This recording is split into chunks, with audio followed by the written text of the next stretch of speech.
Everyone, SP classes में आपका फिर से एक बार स्वागत है। मैं हूं रंभा, आपकी दोस्त, आपकी मेंटर्स, और मैं फिर आज आपके बीच आ चुकी हूं लेकर के क्लास 9 का एक नया कॉन्सेप्ट, जिसमें आज हम लोग सीखेंगे non terminating repeating decimal number को पी बाई क्यू के फॉर्म में एक्सप्रेस करना। ठीक है, तो चलिए सीखते हैं। इसको सीखने से पहले कि कैसे हम लोग non terminating repeating decimal number को पी बाई क्यू के फॉर्म में लिखेंगे, सबसे पहले हम जानेंगे कि non terminating repeating decimal number होता क्या है। तो वैसा नंबर जो कभी टर्मिनेट ना करे। टर्मिनेट ना करे का मतलब क्या कि कहीं खत्म ना हो। जैसे अगर हम यहाँ पे लिख देते हैं कि 3.26 dot dot dot dot dot infinite तक, इसका मतलब क्या है? ये कैसा नंबर है? ये आपका non terminating repeating decimal number है। ऐसा क्यों कहा जा रहा है?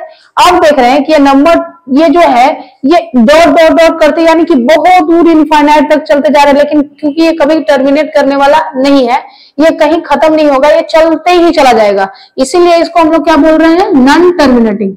अब रिपीटिंग का मतलब क्या है? रिपीटिंग का मतलब है कि आप देखेंगे कि एक खास नंबर बार बार रिपीट कर रहा है, तो 262626 आगे भी 2626 ऐसे ही रिपीट कर रहा होगा, इसीलिए हम इसको क्या बोल रहे हैं? रिपीटिंग। और क्योंकि ये डेसिमल में दिया हुआ है, इसीलिए इसको हम लोग बोल रहे हैं डेसिमल नंबर। यानी कि एक ऐसा नंबर जो कभी टर्मिनेट ना करे और उसमें जो खास डिजिट होगा नंबर का, वो जो है बार बार क्या करे? रिपीट करे, वैसे नंबर को हम लोग बोलते हैं non terminating repeating decimal number. अगर हम आपको एक और नंबर दे इस तरीके से, बोले कि 181 तो आप देख रहे हैं कि ये क्या है? 1.181 इस तरीके से ये डॉट डॉट डॉट करते करते इनफाइनाइट तक जा रहा है। यानी कि ये नंबर डेसिमल के फॉर्म में तो है, लेकिन ये नॉन टर्मिनेटिंग है, क्योंकि ये कहीं टर्मिनेट नहीं कर रहा और ये तीन डिजिट यहाँ बार बार क्या कर रहा है? रिपीट कर रहा है, इसीलिए इसको क्या बोला गया है? Non terminating repeating decimal number बोला गया है। आई होप ये आपको समझ में आ गया होगा। इस नंबर को हम इस तरीके से भी लिख सकते हैं, जैसे ये वाला नंबर है तो इसको हम 3.26 के ऊपर रेकरिंग भी लगा सकते हैं। ये वाला जो सिंबल है इसको हम लोग रेकरिंग बोलते हैं। और ये रेकरिंग लगने का मतलब क्या है कि ये 26 अब बार बार रिपीट होते रहेगा, कहीं खत्म होने वाला नहीं है, टर्मिनेट होने वाला नहीं है। उसी तरीके से अगर इसको चाहे तो हम इसको लिख सकते हैं 1.181 पे रेकरिंग, इस तरीके से। और ये बताता है, ये सिंबल बताता है कि ये कैसा है? नॉन टर्मिनेटिंग है, कभी टर्मिनेट होने वाला नहीं है। और 181 जितने पे रेकरिंग है वो नंबर बार बार क्या करेगा? रिपीट करेगा। तो ये था आपका non terminating non repeating decimal number. अब हम लोग सीखेंगे कि कैसे इसको हम लोग पी बाई क्यू के फॉर्म में करें। अगर हम आपसे कहें कि ये आपका है 5.3, तो ये कैसा नंबर है? ये अभी आपका टर्मिनेटिंग डेसिमल नंबर है, क्योंकि इसमें कोई, ये आपका क्या कर गया? 3 के पास आकर के क्या कर गया है? टर्मिनेट कर गया है। अगर हम कहें कि इसको पी बाई क्यू के फॉर्म में लिखें, तो इसको लिखना बहुत आसान है। पहले जो नंबर बच रहा है आप वो लिख लेते हैं, फिर नीचे 1 लिख लिए, कितने इनके बाद डेसिमल है? एक पे एक 0 लगा दिए और अब कह दिए कि इसको हम पी बाई क्यू के फॉर्म में लिख दिए। लेकिन यही अगर रहता 5.3 पे रेकरिंग, तो 5.3 पे रेकरिंग इसको, तो आप इसको कैसे पी बाई क्यू के फॉर्म में रिप्रेजेंट कर दे? क्योंकि यहाँ तो अब आपको डिजिट पता नहीं है कि कितने डिजिट की बात है, डेसिमल लगाए। जैसे वहां पे तो अब नहीं था तो लगा दिए एक अंक के बाद नीचे एक 0 लगा दिए थे, लेकिन यहाँ कैसे लगाएंगे? क्योंकि ये तो इनफाइनाइट तक कहीं टर्मिनेट ही नहीं हो रहा। तो इसको हम लोग कैसे करेंगे उसको सीखने चलते हैं, जो कि क्लास 9 का बहुत ही अच्छा कॉन्सेप्ट है। क्लास फर्स्ट चैप्टर में ही आपको पढ़ना है। ठीक है, तो चलिए देखते हैं। सबसे पहले क्वेश्चन से शुरुआत करते हैं, जिसमें हम लेते हैं 0.3 पे रेकरिंग। ठीक है, ये आपका कैसा नंबर है? तो ये आपका non terminating repeating decimal number है, क्योंकि ये अब आप इसको ऐसे भी लिख सकते हैं 0.3333 डॉट डॉट डॉट ऐसे करके आओ आगे तक जा सकते हैं, लेकिन अब इसके आगे नहीं जाना है। हम यही क्वेश्चन है, इसको हम भी इसको लिख सकते हैं, इसको हम भी दे सकता है। अब इसको कैसे हम पी बाई क्यू के फॉर्म में करेंगे, चलिए उसको सीखते हैं। एक बार माइक चेक कर लेते हैं। चलिए माइक सही चल रहा है। चलिए तो अब हम इसको करते हैं और इसमें देखते हैं कैसे हम इसको रिप्रेजेंट करेंगे। तो आपको मान लेना है कि let x is equal to 0.3 पे रेकरिंग, यानी कि जो भी नंबर दिया हुआ है, जो भी आपका नॉन टर्मिनेटिंग, जो भी नंबर आपका गिवन है जिसको आपको चेंज करना है पी बाई क्यू के फॉर्म में, उसको हम मान लेंगे x। क्या मान लेंगे? x। और इसको कह देंगे कि ये है मेरा इक्वेशन फर्स्ट। क्या कर देंगे? इसके इक्वेशन फर्स्ट कर देंगे। या आप एक स्टेप और बढ़ सकते हैं अपनी आसानी के लिए, आप इसको कह सकते हैं x बराबर, और क्या आप इसको इस तरीके से लिख सकते हैं 0.33333 डॉट डॉट डॉट इनफाइनाइट तक जाएगा, और इसको कह दीजिए कि ये मेरा इक्वेशन फर्स्ट है। अब इतना मानने के बाद सबसे पहले आपको काम ये करना है, कितने नंबर पे रेकरिंग था, 1 नंबर पे रेकरिंग था। तो अब आपको क्या करना है कि इस पॉइंट को एक डिजिट के बाद लेके आना है, यानी कि इस वाले पॉइंट को यहां लाना है। तो इसको यहां लाने के लिए आपको क्या करना पड़ेगा, इक्वेशन फर्स्ट को मल्टीप्लाई करना पड़ेगा। तो हम इक्वेशन फर्स्ट को मल्टीप्लाई कर दिए 10 से, क्योंकि एक ही डिजिट इधर बढ़ना है, ठीक है। जब आप इक्वेशन 1 को 10 से मल्टीप्लाई करेंगे तो LHS और RHS दोनों को करना पड़ेगा, सिर्फ एक को तो कर नहीं सकते।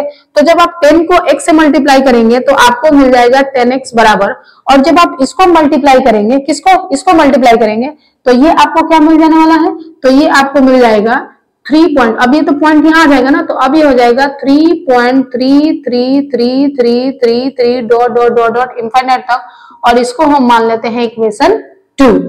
इतना करने के बाद अब आपको कुछ नहीं करना है, सिंपली अब इक्वेशन 2 में से आपको इक्वेशन 1 को घटा देना है, यानी कि इक्वेशन 2 में से हम इक्वेशन 1 को क्या कर रहे हैं, सबट्रैक्ट कर रहे हैं। तो हमको मिला, वी गेट, क्या मिला, तो LHS से LHS को घटाएंगे और RHS से LHS को। सेकंड इक्वेशन में से फर्स्ट को घटाना है, तो 10x में से x को घटाएंगे तो कितना मिल जाएगा हमको, 9x बराबर, और ये आपका क्या है 3.333 इनफाइनाइट तक, और ये है 0.33 इनफाइनाइट तक। तो जब आप 3.3333 डॉट डॉट इनफाइनाइट तक से 0.333 डॉट डॉट इनफाइनाइट तक घटाएंगे तो पॉइंट के पहले वाला जो जितना भी इनफाइनाइट है सब तो कट जाएगा, और 3 में से 0 बचेगा तो कितना बचेगा, 3 ही बचेगा, यानी 3 में से जब आप 0 को घटाएंगे तो कितना बचने वाला है, 3 बचने वाला है। यानी कि जब आप फर्स्ट में से सेकंड को घटाएंगे तो पॉइंट के बाद जितने भी नंबर आते हैं वो सब क्या हो जाते हैं, कैंसिल, यानी कि इस वाले से तो ये वाला सब खत्म हो गया, कैंसिल हो गया। आज जब आप 3 में से 0 घटाए तो आपको क्या मिल गया, यहाँ पे 3 मिल गया, क्या मिल गया, 3। अब आपको इक्वेशन सॉल्व करने आता है, अब आप यहाँ से x निकाल लेंगे, ये हो गया आपका 3 और 9 आपका आ जाएगा नीचे, कट रहा है तो काट दे, ये एक बार में और ये 3 बार में, देयरफॉर हो गया x बराबर 1/3, यानी x का वैल्यू आ गया 1/3, और आप x ही मान चुके थे कि x ही मेरा क्या है 0.3 पे रेकरिंग है। इसका मतलब आप लिख सकते हैं, अब आप क्या माने हुए थे, देखिए यहाँ पे क्या माने थे, x बराबर 0.3 माने थे, और x का वैल्यू कितना आ गया 1/3, यानी कि आप कह सकते हैं कि देयरफॉर 0.3 पे रेकरिंग जो है वो बराबर होगा किसके, 1/3 के। और ये आप जो आपका non terminating repeating decimal number था उसको p/q के फॉर्म में रिप्रेजेंट कर चुके हैं। चलिए एक और एग्जांपल से सीखते हैं इसको, और आसान बनाते हैं p/q के फॉर्म में एक्सप्रेस करना non terminating repeating decimal number को। तो आइए एक और एग्जांपल से हम लोग समझते हैं और आसान बनाते हैं। तो हम आपको क्या बोले कि जो भी नंबर दिया हुआ है, कभी भी आपको p/q के फॉर्म में रिप्रेजेंट करना है तो जो भी नंबर दिया उसको क्या मान लेना है, x मान लेना है। तो सबसे पहले आप मान लीजिए कि लेट, हम यहाँ से क्या कर रहे हैं, इसका सॉल्यूशन कर रहे हैं। हम मान लिए कि लेट x बराबर 1.27 पे रेकरिंग, इस तरीके से मान लिए, ठीक है। आप इसको मान लीजिए इक्वेशन फर्स्ट, क्या मान लीजिए, इक्वेशन फर्स्ट। अब इक्वेशन फर्स्ट, अब आप देख रहे हैं कि डेसिमल आपका यहाँ है और आपको जितने टर्म पे रेकरिंग है उसके बाद इसको ले जाना है। यहाँ हम आपको बोले थे कि यहाँ भी आप फर्स्ट मान सकते हैं या थोड़ा सा आप नीचे एक स्टेप अप बढ़ सकते हैं, x, इसको लिख सकते हैं 1.27272727 डॉट डॉट डॉट, ये बढ़ते ही चला जाएगा, इसको आप मान लीजिए इक्वेशन फर्स्ट। अब आपको क्या करना था, जितना टर्म बार बार रिपीट कर, जैसे 27 पे रेकरिंग था ना, तो इस पॉइंट को आप 27 के बाद लेके आएंगे, यानी कि ये जो पॉइंट है, एक पॉइंट डेसिमल है, इसको यहाँ लाना है। तो यहाँ लाने के लिए आपको क्या करना पड़ेगा, 2 अंक के बाद लेना, यानी कितने से गुना करना पड़ेगा, 100 से। तो आप इक्वेशन फर्स्ट को कितना से गुना कर देंगे, 100 से गुना कर देंगे। हम जो हमारा जो इक्वेशन फर्स्ट था उसको हम क्या कर दिए, 100 से गुना कर दिए। जैसे ही आप इसको 100 से गुना करेंगे तो x को 100 से गुना किए तो कितना आ गया, 100x बराबर, और ये आपका क्या हो जाएगा, ये पॉइंट यहाँ आ जाएगा, यानी ये आपका क्या हो जाएगा 127.272727 dot dot dot dot dot करके इसको हम मान लेते हैं इक्वेशन 2, यानी कि ये और आगे अभी क्या हो जाएगा, बढ़ते चला जाएगा।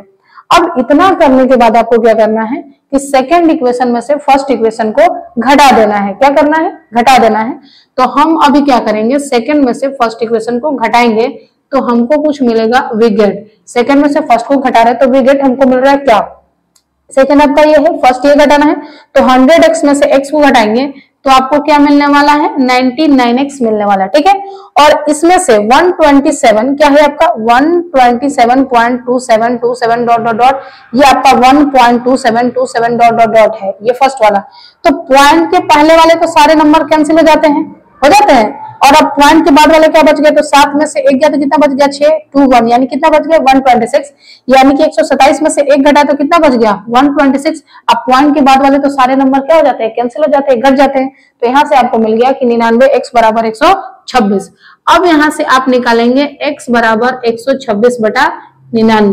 ठीक है, क्या ये नंबर कट रहा है, तो कट रहा है, तो आपका मन है तो काट दीजिए, नहीं मन है तो ऐसे भी छोड़ सकते हैं। यानी कि आपको मिल गया x बराबर 126 बटा 99, ये वैल्यू आपको मिल गया। और आप देख रहे हैं कि x आप कितना माने हुए थे 1.27, तो अब आप कह सकते हैं कि देयरफॉर 1.27 पे रेख रिंग बराबर होगा किसके, 126 बटा 99 के। और ये आप इसको p बाई क्यू के फॉर्म में रिप्रेजेंट कर चुके हैं। तो ये था आपका non terminating repeating decimal number को p बाई क्यू के फॉर्म में रिप्रेजेंट करना। आई होप ये कॉन्सेप्ट आपको बहुत अच्छे से समझ में आ गया होगा। तो चलिए अब हम आपसे मिलेंगे नए वीडियो में एक नए कॉन्सेप्ट के साथ। तब तक आप स्वस्थ रहे, खुशी रहे, हमेशा पढ़ते रहे। Thank you.